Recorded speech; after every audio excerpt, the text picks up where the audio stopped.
Lebanon పర్వతాల ఊయలగా పేరున్న దేశం.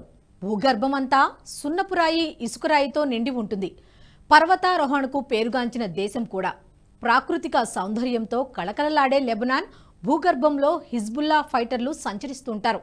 రాతిని తొలిచి హమాస్ టనెళ్లను తలదన్నే రీతిలో సొరంగాలు నిర్మించింది Hezbollah chief Syed Hasan Nasrallah పర్యవేక్షణలోనే సొరంగ నిర్మాణం జరిగిందంటారు. హమాస్ సొరంగాలు అంతా పకడ్బందీగా నిర్మాణ దృష్టితో తవ్వినవి కావు, ఒక పద్ధతి ప్రకారం ఏర్పాటు చేసినవి కావు. పాలస్తీనాలో సొరంగాల తవ్వకానికి అనేక ఆటంకాలు ఏర్పడటం వల్ల, నిత్యం మొసాద్ ఏజెంట్ల నిఘా వల్ల వాటి నిర్మాణం భూగర్భ యుద్ధానికి అనుగుణంగా రూపొందలేదు. అత్యంత ప్రాచీనమైన సొరంగ యుద్ధకళను నేర్చుకున్న హమాస్, హిజ్బుల్లాలు వాటిని మరింత ఆధునీకరించారు.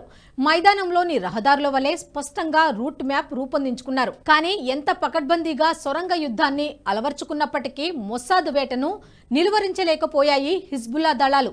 చివరకు ఇదే సొరంగాల్లో హిజ్బుల్లా రూపకర్త హసన్ నస్రల్లా ఐడిఎఫ్ బలగాల చేతిలో హతమయ్యారు. నిత్యం భద్రతా వలయంలో రహస్య సంచారంలో నిఘా నీడలో ఉండే హసన్ నస్రల్లాను మొసాద్ దళాలు ఎలా పసిగట్టాయి? నస్రల్లా ఆచూకీ కనుగొనడం కోసం ఎలాంటి సాంకేతిక నిఘాను ఏర్పాటు చేశాయి? నస్రల్లా అంతం కోసం మొసాద్ రూపొందించిన ఆపరేషన్ న్యూ ఆర్డర్ను ఎలా అమలు చేశారు? హసన్ నస్రల్లాపై ప్రతీకారం తీర్చుకోవడానికి ఇజ్రాయిల్ బలగాలు గడిచిన 18 ఏళ్లుగా ఎదురుచూస్తున్నాయి. వెనువెంటనే లక్ష్యం కాకపోయినా నిత్యం నస్రల్లాను వెంటాడారు మొసాద్ వేగులు. ప్రతినిత్యం నస్రల్లా దినచర్యను తెలుసుకుంటూనే ఉన్నాయి. గత అక్టోబర్లో ఇజ్రాయిల్ హమాస్ యుద్ధం మొదలైన తర్వాత ఐడిఎఫ్ బలగాలకు నస్రల్లా ఆచూకీ గురించి నిత్యం సమాచారం చేరవేస్తూ వచ్చింది. అయితే హిజ్బుల్లా పూర్తి స్థాయిలో ఇజ్రాయెల్తో తలపడకుండానే దాడికి దిగితే అంతర్జాతీయంగా ఒత్తిడి వస్తుందనే జాగ్రత్త కారణంగా ఐడిఎఫ్ బలగాలు అదును కోసం వేచి చూశాయి. సమయం రాగానే లక్ష్యాన్ని ఛేదించాయి. ప్రతినిత్యం మొసాద్ కళ్లు తనను వెంటాడుతున్నాయని నస్రల్లా పసిగట్టలేకపోయాడు. అయితే పేజర్ పేలుళ్ల తర్వాత తన వంతు వచ్చిందని నస్రల్లా సహచరులతో చెప్పినట్టు అంతర్జాతీయ మీడియా కథనాల ద్వారా తెలుస్తోంది. ఐడిఎఫ్ బలగాలకు నస్రల్లా ఆచూకీ ఎలా తెలిసింది?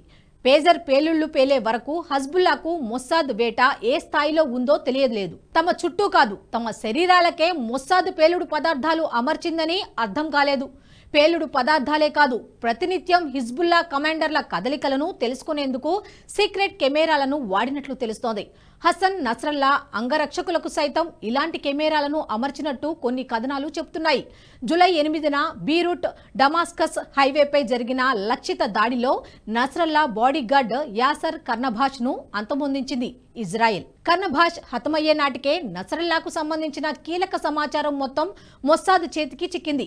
బాడీగార్డ్ విధుల నుంచి తప్పుకున్న కొన్ని రోజులకు యాసర్ కర్నభాష్ పై దాడి జరిగింది. మొసాద్ ఏజెంట్లు నస్రల్లాకు సంబంధించిన పూర్తి సమాచారాన్ని, చివరకు అనారోగ్యం గురించి, వాడే మందుల గురించి కూడా సమాచారం తెలుసుకున్న తర్వాత కర్నభాష్ ను హంతమొందించారనే ప్రచారం కూడా జరిగింది.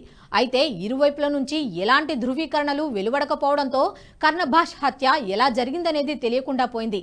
హిజ్బుల్లా కీలక కమాండర్ల శ్రేణిలో ఒక్కొక్కరిని హతమార్చిన తర్వాత పకడ్బందీ ప్రణాళికతో నస్రల్లా మకాంపై విరుచుకుపడ్డట్టు తెలుస్తోంది.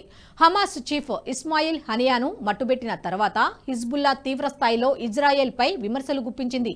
యుద్ధానికి సిద్ధమవుతున్నట్టు ప్రకటించింది. యుద్ధ ఆరంభానికి సంకేతంగా కొన్ని అన్గైడెడ్ క్షిపణులతో దాడికి దిగింది. ఆ పరిణామాల తర్వాత హిజ్బుల్లాను పూర్తి స్థాయిలో నిర్మూలించడమే పరిష్కారమని భావించిన ఇజ్రాయెల్ పకడ్బందీ ప్రణాళిక రచించింది. దెబ్బ కొడితే హిజ్బుల్లా ఇక పైకి లేవకూడదనే స్థాయిలో దాడికి దిగాలని నిర్ణయించుకుంది. హమాస్ చీఫ్ యహ్యా సిన్వర్ అంతమొందిన తర్వాత హిజ్బుల్లా పెద్ద ఎత్తున దాడులకు తెగబడే అవకాశం ఉండటంతో సెప్టెంబర్ 15వ తేదీ నుంచే దాడికి ప్రణాళికలు రచించసాగింది. సెప్టెంబర్ 27న హసన్ నస్రల్లా హిజ్బుల్లా కార్యాలయానికి చేరుకున్నాడు. బీరూట్లోని ఓ ప్రాంతంలో భారీ భవంతుల కింద ఉన్న హిజ్బుల్లా ప్రధాన కార్యాలయంపై కేవలం కొన్ని నిమిషాల వ్యవధిలో 80 బాంబులు జారవిడిచినట్టు టైమ్స్ ఇజ్రాయెల్ పత్రిక తన ప్రత్యేక కథనంలో వెల్లడించింది. కన్ఫర్మేషన్ షాట్స్ కింద మరికొన్ని BLU-109 బాంబులను వేసింది. ఆ తర్వాత మాత్రమే ఇజ్రాయెల్ డిఫెన్స్ ఫోర్స్ హసన్ నస్రల్లాను అంతమొందించినట్టు ప్రకటించింది. ఆపరేషన్ న్యూ ఆర్డర్ ను అమలు చేయడం కోసం హ్యామర్స్ స్క్వాడ్రన్ ను పురమాయించింది. హ్యామర్స్ దళాలు సాధారణంగా F-15I ర్యామ్ ఫైటర్ జెట్లను తమ దాడుల్లో వినియోగిస్తాయి. హసన్ నస్రల్లాను మట్టుబెట్టడానికి రచించిన పథకంలోని ప్రతి అంశాన్ని ప్రధాని నెతన్యాహు నిశితంగా పరిశీలించిన తర్వాత మాత్రమే గ్రీన్ సిగ్నల్ ఇచ్చినట్టుగా తెలుస్తోంది. ఆపరేషన్ న్యూ ఆర్డర్ కు సంబంధించిన కీలక చర్చలన్నీ వింగ్ ఆఫ్ జియోన్ గా పిలిచే ఇజ్రాయేలీ ఎయిర్ ఫోర్స్ విమానంలో జరిగినట్టు తెలుస్తోంది. కేవలం ఈ పథక రచన కోసమే కొన్ని గంటల పాటు వింగ్ ఆఫ్ జియోన్ గగన తలంలో ఉన్నట్టు, ఈ చర్చల్లో నెతన్యాహు పాల్గొన్నట్టు అంతర్జాతీయ పత్రికల కథనాలు వెల్లడిస్తున్నాయి. 2006లో జరిగిన లెబనాన్ యుద్ధంలో హిజ్బుల్లాపై దాడి చేసిన సీనియర్ కమాండర్లకు తోడుగా 25 యువకులను ఆపరేషన్ న్యూ ఆర్డర్లో భాగం చేసింది ఇజ్రాయెల్ డిఫెన్స్ ఫోర్స్. ఈ పాత కొత్తల మేలు కలయికే నజ్రల్లాను అంతమొందించినట్టుగా తెలుస్తోంది. ఇజ్రాయెల్ దళాలు తమ బద్ద శత్రువు హసన్ నస్రల్లాను హతమార్చాయి. కానీ లెబనాన్ భూగర్భంలోని హిజ్బుల్లా సొరంగాలను ఛేదించడం అంత సులభం కాదంటారు యుద్ధ నిపుణులు. రాతి నేలల్లో సుమారు 100 అడుగుల లోతులో నిర్మించిన హిజ్బుల్లా సొరంగాలు అత్యాధునికమైనవి. బీరూట్ పొరుగున ఉన్న నగరాలకు వాహనాల్లో ప్రయాణించే వీలుగా విశాలంగా సొరంగాలను తవ్వినట్టు నిపుణులు పేర్కొంటారు. హిజ్బుల్లా అగ్రశ్రేణి కమాండర్లు బయట ప్రపంచానికి కనిపించకుండా ఏళ్ల తరబడి సొరంగ మార్గాల ద్వారానే ప్రయాణించేందుకు వీలుగా వీటిని నిర్మించింది. రాతి సొరంగాల నిర్మాణంలో పశ్చిమ దేశాల టెక్నాలజీని వినియోగించుకున్నది. సొరంగ మార్గాల్లో నీటి సరఫరాతో పాటు అత్యవసర పరిస్థితుల్లో ఇంధన నిల్వలు ఉంచేందుకు వీలుగా వీటిని నిర్మించింది. సమాచార వినిమయం కోసం అవసరమైన విధంగా టెక్నాలజీని వాడింది. ఈ మొత్తం సొరంగాల నిర్మాణాన్ని హసన్ నస్రల్లా స్వయంగా పర్యవేక్షించినట్టుగా టైమ్స్ ఆఫ్ ఇజ్రాయెల్ పత్రిక తన కథనంలో పేర్కొంది. మొత్తంగా హమాస్ ఇజ్రాయెల్ యుద్ధం రెండో దశలో హిజ్బుల్లా ఇజ్రాయెల్ యుద్ధంగా మారింది.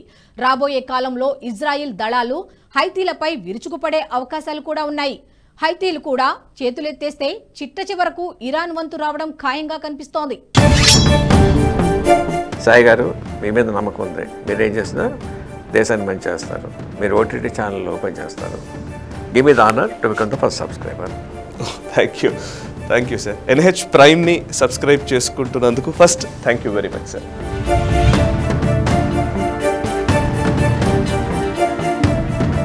ఈ వీడియో మీకు నచ్చినట్టయితే లైక్ చేయండి, 10 మందికి షేర్ చేయండి. అలాగే కామెంట్ల రూపంలో మీ అభిప్రాయాలను మాతో పంచుకోండి. Nationalist hub group of channels ను సబ్స్క్రైబ్ చేసుకుని తెలుగునాట జాతీయవాద జర్నలిజాన్ని ప్రోత్సహించండి. ఈ వీడియో కింద ఉన్న బెల్ ఐకాన్ పై క్లిక్ చేయడం మర్చిపోవద్దు.